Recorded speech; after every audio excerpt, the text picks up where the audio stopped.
오늘 말씀은 마가복음 13장 14절부터 23절까지의 말씀입니다.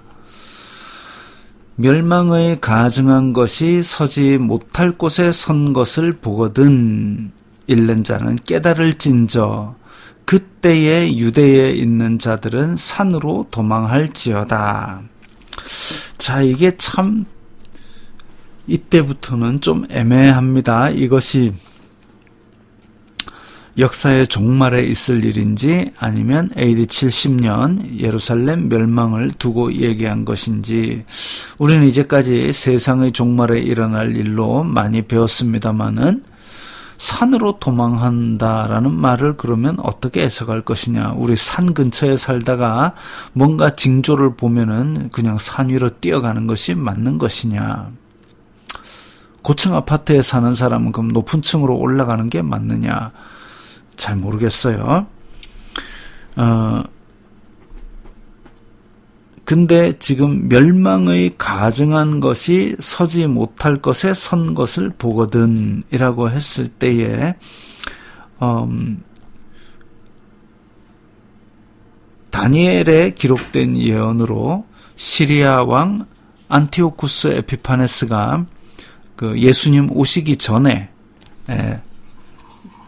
예루살렘 성전에 제우스 제단을 세웁니다. 그 사건처럼 멸망의 조짐이 보인다라는 거지요. 서지 못할 것에 선 것. 그런데 멸망의 가증한 것이 서지 못할 것에 선다라는 것은 한편으로 거룩하고 하나님의 임재가 있을 것으로 생각되는 유대인들이 그렇게 철석같이 믿고 있는 그 성전에도 과거에도 그런 일이 있었지만 실제로 그런 일이 또 있을 거라는 얘기가 있습니다. 그래서 지금 현재 유대인들에게는 어떻게 보면 예루살렘 성전이라는 것은 부적처럼 되어 있어요. 여기는 하나님의 계시기 때문에 절대 무너지지 않는다. 침공을 받지도 않는다. 봐라. 금칠된 거 봐라. 이 화려한 웅장한 건물을 봐라. 이게 부적이죠. 과부의 재산을 탈취하고 화려하게만 짓는 성전, 예수님께서 그것은 완전히 무너질 거라고 앞에서 말씀하셨습니다. 그게 인류의 역사에 반복이 됩니다. 솔로몬 성전을 멋들어지게 지었지만 그것이 영원까지 가지 않았습니다. 스룹바벨 성전은 초라했지만 그것도 얼마 안 가서 흔적도 없지 않습니까? 물론 이제 그 자리에 헤롯이 멋들어지게 성전을 지었습니다만 그것도 지금 다 무너진 상태입니다. 그걸로 성전이 끝났느냐? 아니요. 종교개혁 당시에 얼마나 종교 권력자들이 그렇게 화려함을 누렸습니까? 그러나 하나님께서 회개를 촉구하지만 촉구하지 않았을 때에는 촛대를 옮기셨습니다. 현재도 마찬가지지요. 지금도 과부의 재산을 탈취하고 화려한 건물을 자랑하는 그런 종교 권력자가 있다면 분명히 그것은 하나님의 심판의 대상이 될 것입니다. 에스겔에 보면 에스겔이 환상 중에 그 예루살렘 성전 안에서 우상 숭배하는 그런 여러 장면들을 봅니다. 그러면서 그것이 하나님께서 예루살렘을 멸망케 하는 심판의 빌미가 됨을 알려주셨습니다. 그게 과연 지금 현재 교회에 없다고 자신 있게 말할 수 있을 것인가 라는 얘기죠. 그러지 않다면 회개해야 될 것입니다. 그때에 유대에 있는 자들은 산으로 도망할지어다. 자, 산으로 도망한다라는 것은 그래서 이제 AD 70년에 있던 예루살렘 성전의 파괴 사건으로 보는 이유가 그거지요.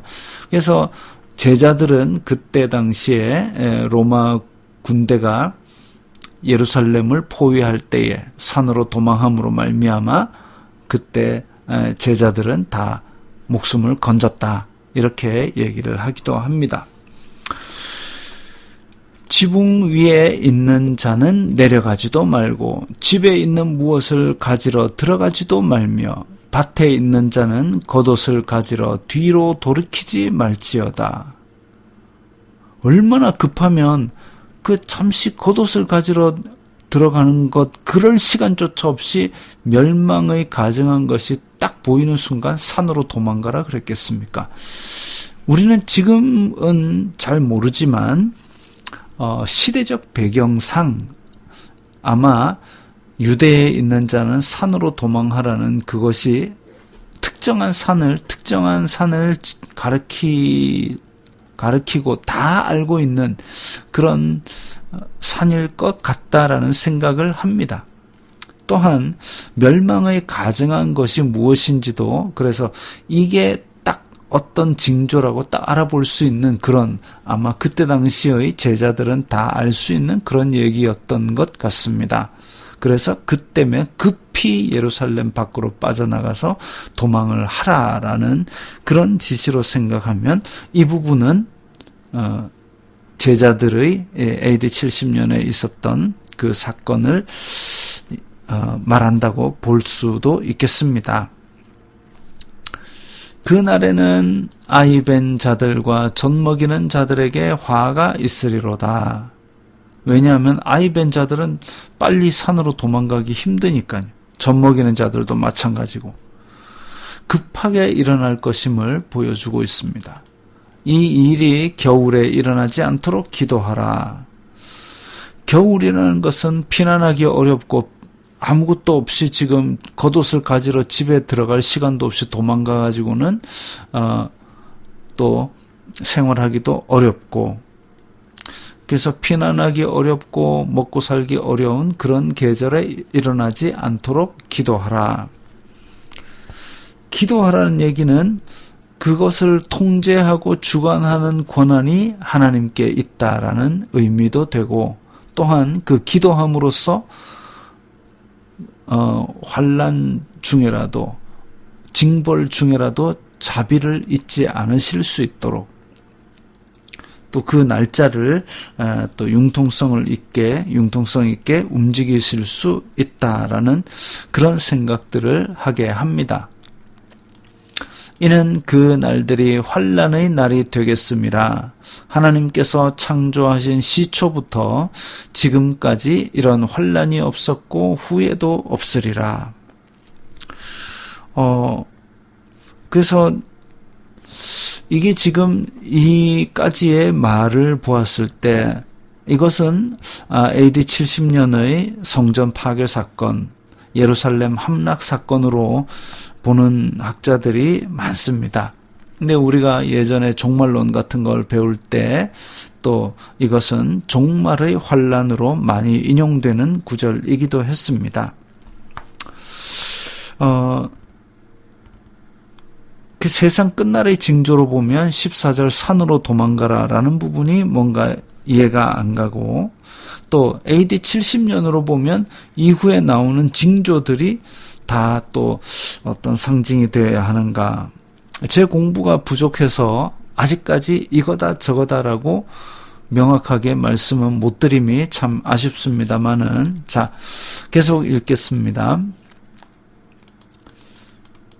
만일 주님께서 그 날들을 감하지 아니하셨더라면 모든 육체가 구원을 얻지 못할 것이거늘 자기가 택하신 자들을 위하여 그 날들을 감하셨느니라.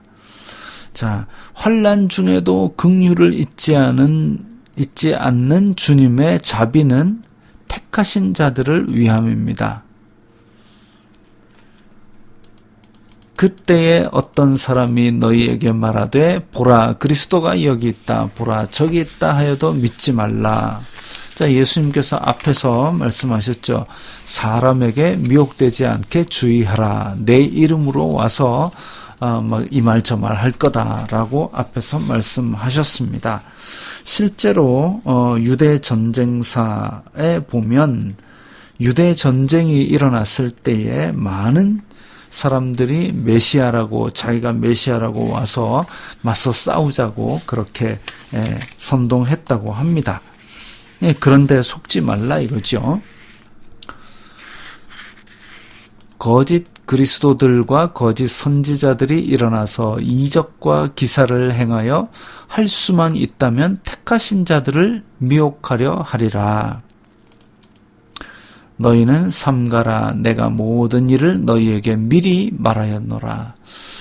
지금은 우리가 이것에 대해서 명확히 잘 모르지만 아마 제자들은 그 멸망을 가정한 것이 무엇인지 또 이런 징조가 무엇인지에 대해서 명확히 아마 깨달을 수 있었을 겁니다. 그러니까 이렇게 미리 말하였으니까 알아서 피하라고 하였던 것이죠.